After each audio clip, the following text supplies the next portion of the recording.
Hello, welcome to the November episode of the Coffee and Craft Chat, which is basically the name of a long and rambly video series that I do here on the channel.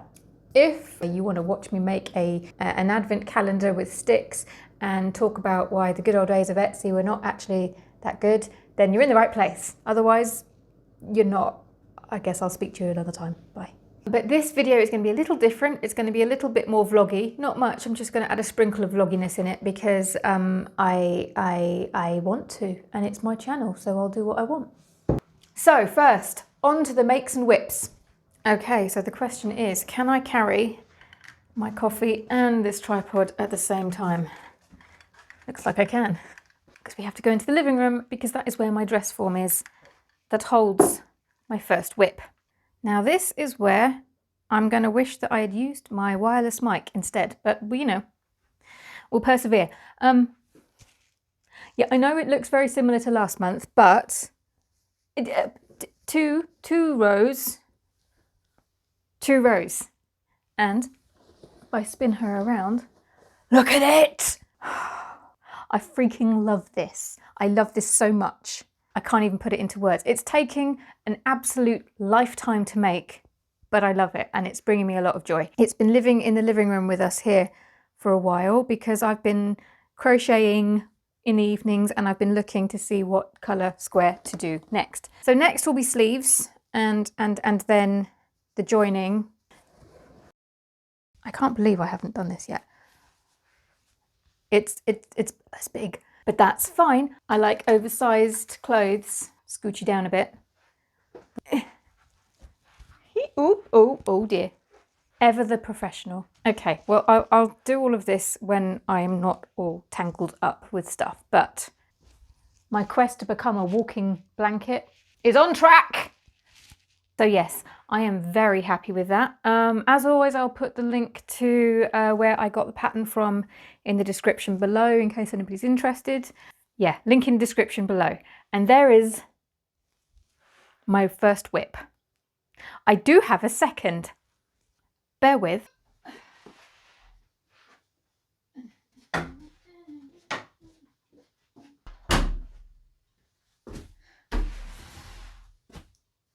Lots and lots of little bags with numbers on, which, FYI, I'm not mic'd up.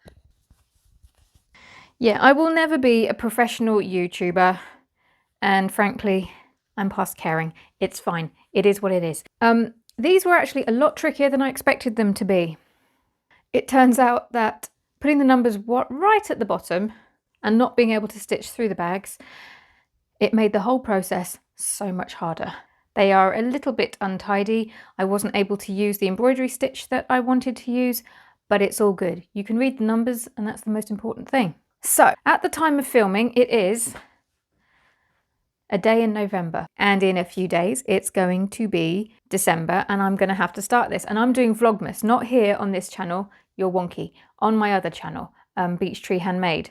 And because I've not done vlogmas before, I wasn't sure, I'm still not sure what on earth I'm going to talk about or film or anything. Putting together my own advent calendar. Now obviously the problem is I'm going to know what's in most of them because I've had to buy the things myself. There are a few things that I started buying back in summer and I put them in a box and I've forgotten what they are.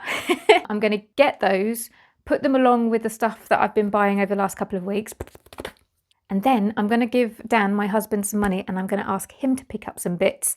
And then he's going to put them in the baggies and then I won't know what's in what. It's a kind of a surprise and I'm really excited. Allow it. The way life is at the moment, we need all of the dopamine, serotonin, happiness, joy, and good stuff that we can get our hands on. So I'm creating my happy. Don't judge. Or rather, you can judge. I just won't care. Anyway, so yeah, these are my other whip. It was going to be a finished make that I was going to show you today. I was going to show you the finished advent calendar ready for filling. I haven't done it. So today, you're going to come with me and we're going to make my advent calendar. And then we will get on to the juicy topic. But first of all, we're going to play with some sticks.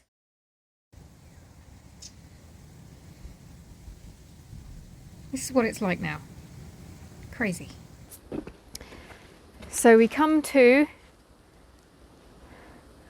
pile of crap, which is essentially some branches that we chopped off the tree and didn't know what to do with, so we stuck it here by the garage.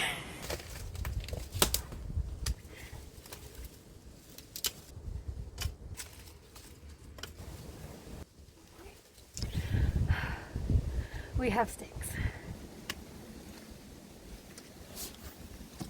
We have foofery. It might be sunny, but it is freaking cold. I'm gonna need a coffee to warm up. Say hello to the cat that has been sat there for the past hour, and I've tried to let him out for the past hour and he will not go out, but he just sits there like I won't let him. You gonna come out now? Are you kidding me? Luna, come on.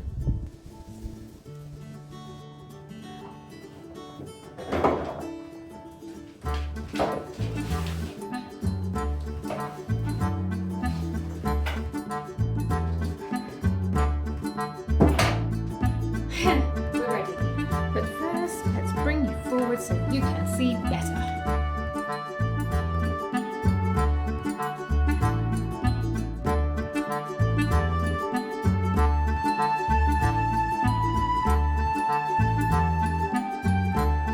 Okay, so I guess what I need to do now is tie it all up.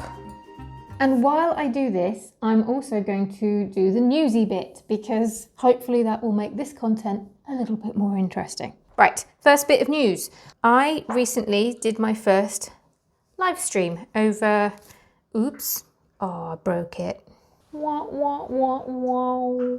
What was I saying? Oh yeah, live stream. I've started doing live streams, but because I'm a scaredy cat, they are only on the membership. Sorry. And the members that were able to make it, because I did do it at a very annoying time, held my hand through my very first ever live stream anywhere ever. And to say that I was nervous would have been a raging understatement. But you know what? It was a bit like jumping out of a plane. I mean, I imagine. I've never jumped out of a plane before. But it was really fun and not nearly as scary as I thought it was going to be. As soon as it was over, I kind of wanted to do it all over again. So from now on, members of the channel are going to get a once a month live stream, because I think it's a really great way, not just to connect with people here, but also if you've got any questions and stuff, you can just ask me there and then I can answer them. Instead of having to constantly put the feelers out. Does that look triangular? It doesn't at all. Ah, okay. This is definitely not looking the way I imagined it in my head, but we'll carry on. Another piece of news is that the kits went up recently in the shop. Despite being late, they've done okay, which I'm really, really happy about. I mean, given that everything that's going on at the moment, I couldn't ask for more, really. Whoop. I think kits might be something that I do more of going forward in 2023, wherever we currently are. Brilliant. Okay, that's Christmas tree shaped-ish. Now to hang it up and see just how bad it is. This is the little spot where I embroider, although I haven't done for a little while because it's freezing cold in here most of the time. That looks pretty good. I've just realised I haven't got my mic on, but who cares? That looks pretty good. I'm proud of that. It's very big. No, but it's fine. It's fine. It's absolutely fine. Just needs a bit of foofery. Let me spin you around so you can get a better. If I come out a little bit. Oh, that could be really sweet with some lights and a bit of zhuzh. Ooh, ooh, ooh, ooh. Right, I will zhuzh it up later, because right now we have to go make a cup of coffee because I'm cold and it's been a minute, and then we need to get on with the topic. Oh, and one last piece of news. Over on the Beach Tree channel, I finally posted my first chatty video. This was something that I had in my head as being, once I'd gotten to that point where I had posted it, then I will have achieved one of my goals for this quarter, which was to get the Beach Tree channel up and running. So now in my mind, it is officially up and running. So where was I? Coffee. Okay, I'm settled. I'm staying here now and I've got my second coffee, so all is good. I had to move out of the kitchen because it's going to rain again and it got very, very dark in there. So last week I made a video about 4 uncomfortable truths that you need to know about Etsy, and I wanted to make this the topic for this week's video to add a little bit of balance to this, because I saw something on Instagram recently where somebody referenced the good old days of Etsy. I've been on Etsy since 2007. That was 2 years after it started. So I can remember those good old days, and I can tell you they weren't always so good. And I thought it's very easy to point out the bad, negative things about Etsy. So to add a little bit of balance, I kind of want to offer up what I think Etsy was like back then, to hopefully highlight that yes, it can be a bit of a pickle now, but I would argue a better pickle. Hopefully you know what I'm getting at, because I think that's the best that I can do today. Basically, in the interest of balance. We'll move on. Okay, so where do we start? It's been 8 years since Etsy went public, and a lot of people claim that Etsy's problems or current problems stem from that, and they believe that it should never have gone public. I disagree with that. I don't think all of the issues that we're currently experiencing with Etsy started then. Some of them, as I'm about to tell you, date way back. But first, I just want to speak on some challenges that I personally experienced when I started on Etsy back in 2007. Let's not do the math, it was a long time ago. Okay, well, the most obvious challenge that I experienced back then is that nobody knew what Etsy was. And if I told people that I had an Etsy shop or I sold on Etsy, people would be immediately, what's an Etsy? But truthfully, it was not a household name, and I would argue that it is a household name now. And I've said in the past that it got to the point where I would stop telling people that I had an Etsy shop, and I would just tell them that I sold my stuff online, because I just didn't want to get into the whole thing of having to explain what Etsy was. Now, if somebody did want to purchase from you, they would have to have an account on Etsy. A lot of people that I sold to weren't on Etsy, didn't have an account, and just the whole process of having to set one up was a challenge. It was an obstacle in the way. You know how I've spoken before about how it's our job as sellers to try and remove as many obstacles between our customers and the cart as possible? Well, this was putting a pretty big one in between that, and it wasn't the only one. In the early days, you couldn't pay for anything on the platform with a credit card. There were various methods, and the best one, the most used one, was PayPal, which is what I used. But again, way back then, not everyone had a PayPal account, and it was getting known as a household name. Perhaps it's a UK thing, I don't know.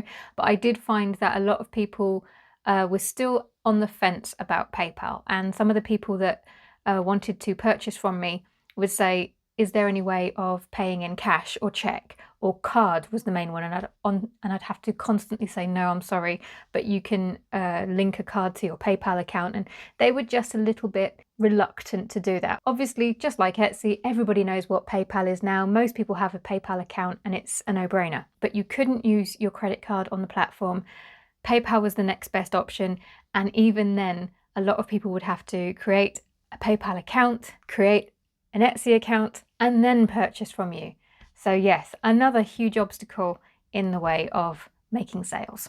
And then to top it all off, in the early days, you couldn't change your currency to that of the country that you were in. So it was all in dollars. And so anybody visiting my Etsy shop would have to create an account, make sure they had a PayPal account, and be okay with the fact that they were paying in dollars, which meant that they didn't know exactly how much they were paying in pounds. They would have to convert it, plus there would be conversion fees. It just... 4 if you include the not really knowing what Etsy was, 4 pretty big obstacles between my customers and making sales. So as you can imagine, the majority of my sales came from fellow Etsy sellers. Not so good. And believe it or not, I remember when they brought in the option to be able to pay by credit card on the system, and I switched it on, and my sales immediately, overnight, increased. And people were complaining about this. They didn't have to use it, but people were complaining about it, which I think goes to show that when it comes to Etsy, yes, some of the things that they do are a pain in the neck, and some of the things that they do are borderline problematic, but sometimes you do have to feel for them a little bit, because there does seem to be an element of people are going to complain no matter what they do. I do wonder sometimes what it must be like to be a member of staff working for Etsy, trying to do these things that will help, and then just have people like me moan about them. Oh, I feel bad now. Well, hopefully this video is going to add a little bit of balance, I hope. If anybody from Etsy is watching, I'm sorry. Sometimes you do bring it on yourself, so swings and roundabouts. But today we are balance. That is the word of the day. Anyway, so yes, most of my organic sales came from other Etsy sellers who were already on the platform and already knew the whole shebang. Which brings me nicely to my first point. There's a lot of moaning about how we have to drive our own traffic to Etsy, but the reason why I've never found that to be a huge problem is because I've always had to do that. Because there were so many obstacles in the way in those early days, I would have to try really hard to get the extra sales, and that meant promoting on, well, I was kind of on Instagram. Was Instagram even a thing back then? I don't think it was. It was Facebook, Twitter, which is funny because I'm not on either of those platforms anymore. My mailing list, always, and my blog. Do you remember blogs? I used to have a blog, and I used to use that to drive traffic as well. So driving my own traffic is an issue now, but it was way back before Etsy went public too. Another problem that is current, that was also a problem back then, was trademark and copyright infringement. In fact, without going into too much depth, Etsy did get into trouble with investors shortly after it went public because of this issue and the fear of the impact that it was having on profits. So I'm not going to say any more on that, you can look it up, but to say that copyright infringement and trademark infringement and copycatting and all the rest of it is an issue now, it absolutely is. It always has been. It's just that as the platform has grown, so has the problem. It's still a pain in the neck, I get it, but it's not a new problem, it's always been there. My favourite topic, it's not, I cannot believe I talk about it as often as I do, considering I hate it, but reselling. You would think back in the day when Etsy was considered a truly handmade site, which it wasn't because, you know, vintage and supplies as well, but back in the day when it was associated hard and fast with handmade, they were still resellers. And they were easy to spot then because there was so much handmade. But now, I don't know what Etsy was doing about them back then. All I will say is that from my point of view, it looked like they were doing nothing. You could report them and they would stay up. Sound familiar? Yeah. So reselling is, again, it's a current problem and it's definitely gotten bigger, and I would argue that since 2020 it's only increased. But again, a current problem that has always been there for as long as I can personally remember. So I'm not defending Etsy, I'm not saying that it's okay, but I'm just saying it's not new. And again, it's not down to Etsy having gone public. So hopefully you can see from that while some of the current problems that Etsy has are new, many of them are actually old as the site itself, and they're just on a bigger scale. So in short, selling on Etsy, as selling anywhere online, it can be a hard grind, but it kind of has always been, just in a very different way. And that's why I made that video last week. I wasn't trying to be doom and gloomy. I guess I was doing it as a bit of tough love, because I really, really do believe that as long as you're aware of these things and you're willing to accept them, you can really make something of Etsy. You can make it a part of your business. I would not recommend anybody try to make Etsy their entire business. It needs to be a tool or a branch of it, but yeah, don't write it off completely. And just know that some of the issues that we're all facing, they've always been there. Just maybe not on this scale, granted. And as one last thing, I would also say that Etsy was a great platform then, but I would say it wasn't a sustainable one long term. And I believe that had the site not gone public, eventually it would have disappeared. It would have gone like MySpace. Is MySpace still a thing? I don't know. But by going public, it became a sustainable business. Does that mean that every decision that Etsy have made since then has been justifiable and okay? No. And if you watch my channel regularly, you'll know that I disagree with a fair amount of what they do. But this particular argument about all of these issues starting when it went public, as someone who has been on the site pre-public days, I can say, hand on heart, I don't believe that to be true. I do not believe that to be true. It changed, it evolved, and the problems changed and evolved with it. But at least it is still here. And if you're watching this video, and especially if you've watched this video this far, I'm guessing you're on Etsy, or you're thinking about it, or you've got some interest in Etsy. So, you know, you can do that because it's survived, it's evolved, and it's still here. Etsy's a pain in the neck, but it's our pain in the neck. And on that note, I have to go. I'm going to finish my coffee, finish playing with these sticks, and I will hopefully see you again in the next video. Ta-ra!